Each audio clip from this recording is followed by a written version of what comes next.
Alright, what's going on YouTube? I figured I'd do like an updated deck profile of my Ritual Beast deck. Because I finally was able to make it a little more competitive. It's slightly on the budget version. Of course, you can always take some cards out if you always want to play a little more budget. There's only like a couple cards on here that's expensive, but you can always cite those out for other cards.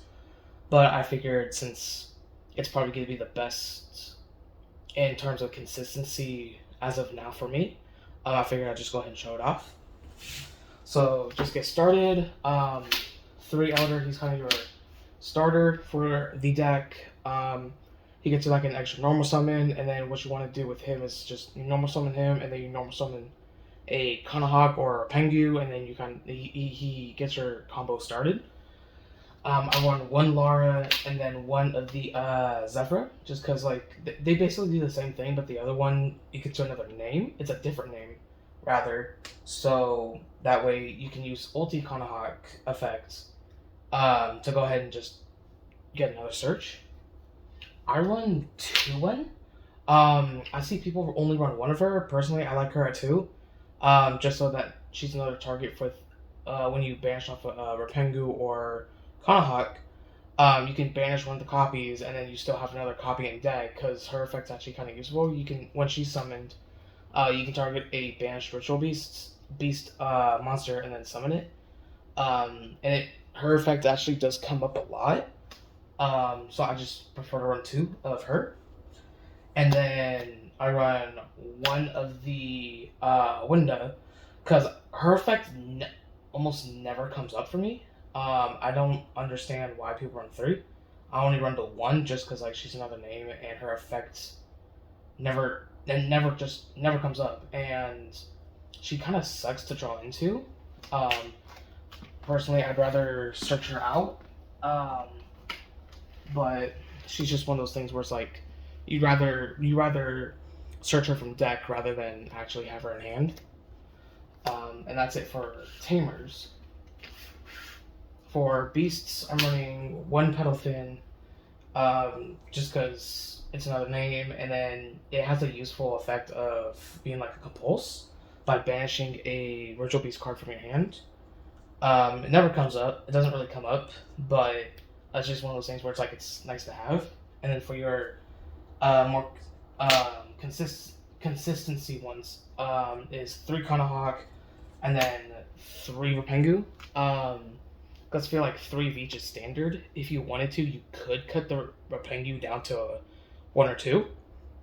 But I feel like Kanahawk is necessary at 3 just because he's one of your main cards. I also run 1 Apelio just because he has some graveyard manipulation and he gives your monsters like some extra attack, and which is nice. Um, and then for the rest of the monsters that I'm running 3 Wind the Wind Channeler, because she can discard herself and another wind monster to search a wind. And it kind of sucks that the other card has to be a wind and you can't search herself, but that's fine. It kind of sucks she's a level 5, but I mean you're discarding her, so it doesn't really matter. And she's just here for like consistency. Um, so I'm playing a little more budget when it comes to the hand trap, but I'm running 3 Ghost Ogre, just because she's only like a couple bucks. And so you're only spending like about $6 for a playset. Um, if you wanted to play like Ash Blossoms as well, or Effect Veilers, Nibiru, stuff like that, go ahead and add. You can go ahead and add those in. Um, it's just I prefer a Ghost Ogre just because it's cheaper and I don't feel like spending fucking $60 on a playset for Ash.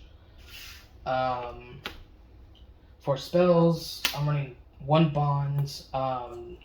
This does come up once in a while because you can always decontact during the battle phase, and because it is a quick effect for the fusions, and you can go ahead and bond and then just attack again. Just do a little bit of extra damage.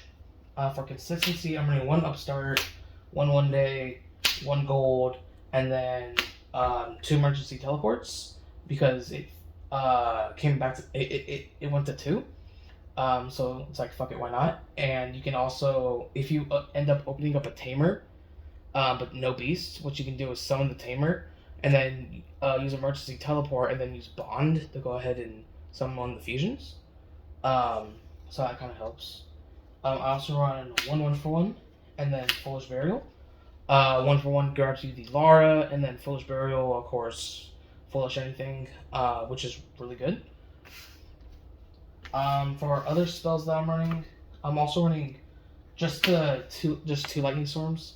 I feel like 2 is fine, because whenever I feel like 2 is the perfect ratio, because I feel like 3 would be too much, just for personal preference, and plus it's a really good card, so it's like fuck it, why not? Um, if you wanted to, you could swap it out for like maybe if you want to play more hand trap oriented, you could swap this card out for like 3 Ash Blossoms, but it doesn't really matter. Or if you wanted to play a little more budget, you could replace that card with Harpy's Feather Duster and maybe a Raigeki, but I mean, it's whatever. And then last spell is Dimensional Fissure. This banishes all monsters that are sent to grave. So if you're at a Foolish Burial, it gets banished instead. And this kind of fucks with a lot of decks, because a lot of decks don't want to banish their shit. It also fucks with Pendulum Magicians, because whenever I play against a buddy of mine who plays that deck, it kind of fucks with his strategy. Anyway, for trap cards, I'm running 3 Steeds, and then 3 Ambush, and then just 1 Necrocosmos. I feel like this is the only traps that you actually need. Any other traps like Strike or Warning or anything like that, you can make the argument for like you can replace it with like a hand trap like Sphere Mode or Dimensional Shifter or stuff like that. But it doesn't really matter. It's just personal preference. For the extra deck, I'm running 3 Ulti Kanahawk, because it's at 3, and why won't you run it at fucking 3? It's one of your search cards. And you can always banish it off of Rapengu, because you have 3 copies of it. So you can banish one of them off of Rapengu, go ahead and get a search off send the Kanahawk from deck to grave, and then summon the Link Monster, and then kind of go from there. I'm also running 2 Ulti Gaias, just again because of Rapengu, to banish and thin out the deck. I am running 1 Petalfin rather than 2, like I was running before, because Petalfin doesn't come up, and you're only using it because of mainly because of the Rapengu effect to just thin out the deck. You could run 2 if you wanted to, or summon it if you wanted to play like defensively, because it does have 2800 defense. I'm also running 2 Ulti Apelios. He's really good because when he's in the when you're in the battle phase and you're attacking with him, he's basically unaffected by shit, which is kind of nice. That you don't really have to worry about like traps or nothing like that. But that's it for the fusions. I am running only 1 of the Link Monster, because I feel like you only need the 1, and having 2 never really comes up. If I wanted to banish it to send a Psychic from deck to grave, I can just banish the Ulti Gaia. If it gets like if it goes to grave or whatever, it doesn't really matter, because after you summoned it, you already got whatever use out of it. So it really doesn't matter. After you summon it, it doesn't matter what happens to it, as long as you get that the effect the turn you summon it. After that, it doesn't matter.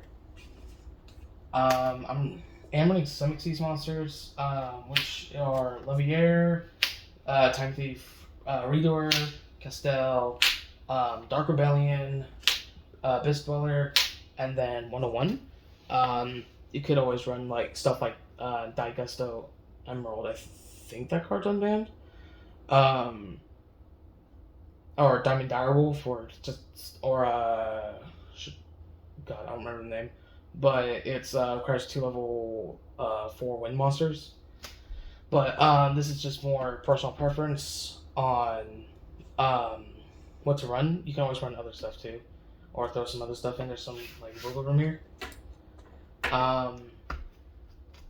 But yeah, that's the deck. Go ahead and like, comment, subscribe, all that good stuff. If you enjoyed the video, if you have any suggestions on like what other cards I could use, go ahead and comment below.